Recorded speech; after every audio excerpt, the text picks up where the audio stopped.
Hello everyone, welcome back to Jess Quick News broadcast channel on YouTube and all other social media platforms. I'm Jess from J. Huxtello iTech, bringing you the latest update on July's salary payment validation. Validation is a crucial monthly electronic process that confirms the details of employees on payment vouchers. It ensures accuracy and provides reassurance to salary recipients. However, some employees have expressed concerns when validation is delayed.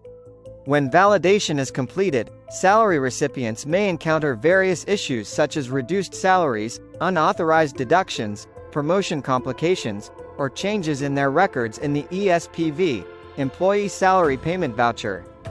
These changes can significantly affect staff, which is why it's always advisable to consult with your validator if you notice any discrepancies.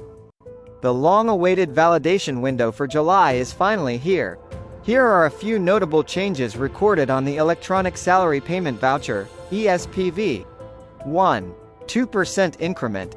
Last year's salary negotiation, which was set to be effective this year, was split into two tranches. The first tranche, a 23% increment, began in January. The remaining 2% was scheduled for July.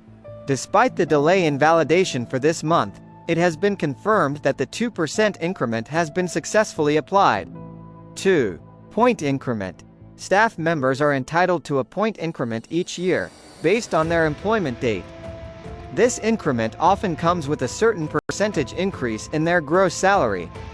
This month, some employees have received their point increment. 3.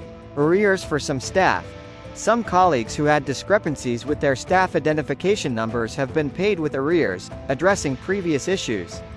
These are some of the key changes found on the payment voucher for this month. If you have noticed any changes or discrepancies in your salary, be sure to reach out to your validator for clarification. Stay tuned for more updates and remember to subscribe to our channel for the latest news. Thank you for watching, and see you next time.